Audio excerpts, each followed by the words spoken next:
Good morning, guys. I hope everybody's had a nice weekend. Let's talk about our week 2 subacromial impingement syndrome. So to start out with, let's start with our rock stars. You guys have been doing an amazing job on the boards, and I really appreciate it. Matt, Sam, Zach, Sanjan, and Chris. Everybody, you can note that these guys had a very detailed and reflective original post. They had outside literature cited in their posts.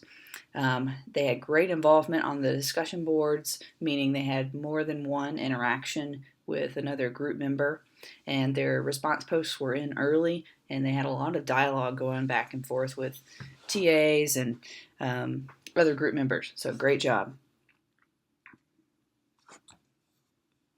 We talked about subacromial impingement syndrome.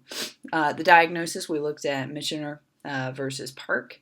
And tried to evaluate which of these test item clusters that we would use to diagnose subacromial impingement syndrome. So looking at the study design, probably have to give the nod to Park on this one. And strength of study, probably have to give the nod to Park on this one as well. Just had a higher number of people and had some blinding and things like that. So doesn't mean we should throw out the Michener study, just I'm probably going to put a little bit more weight, a little more confidence in the Hawkins-Kennedy painful arc and external rotation test.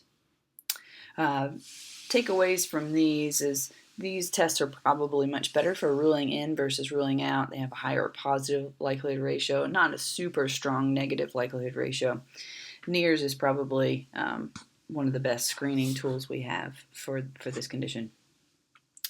Okay, so we diagnose it, and then how do we treat it?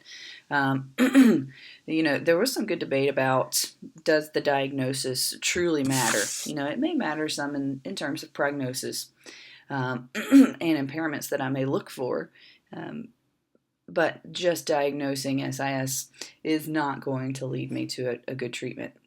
I'm probably going to be looking at impairments to guide our treatment. So, what has been done on this population? Thoracic manipulation we know is helpful.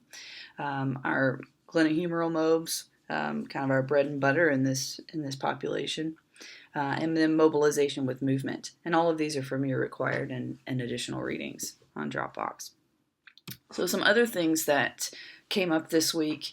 Dave and Alpha brought up this Dunning study, and it's good to look at from a differential diagnosis standpoint. They tried to rule out SIS in this population, and most of the people had pain posterior shoulder, posterior lateral, kind of in that shoulder girdle, and so that they concluded that this pain was coming from rib 2, rib 3, and then therefore manipulated that. There's some methodological flaws in this, but look at those inclusion and exclusion criteria to help guide your clinical reasoning. And then one subject that I wanted to touch on was soft tissue management. We do, full disclosure, these articles are not the best articles, but we do have some initial support for this, and not a lot of support, not a lot of evidence saying that it doesn't work. So Braun found that trigger points are prevalent, and most often that's infraspinatus and subscapularis, and then you can use manual compression, dry needling, some instrument-assisted soft tissue mobilization for treatment. So next week, your CAT project is due on Saturday. If you're having any trouble with anything, you can use your TA or me as your tutor on how to appraise these articles. Make sure that you go back to the course, the evidence-based practice course, if you need any refreshers on what those numbers mean and how to look at them, and then give us a call if you need it.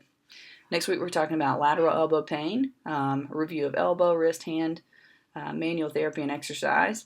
And I am going to post along with this a link to Brian Young's presentation that he just put together looking at differentiating C6 and radial nerve, which is applicable this week to lateral elbow.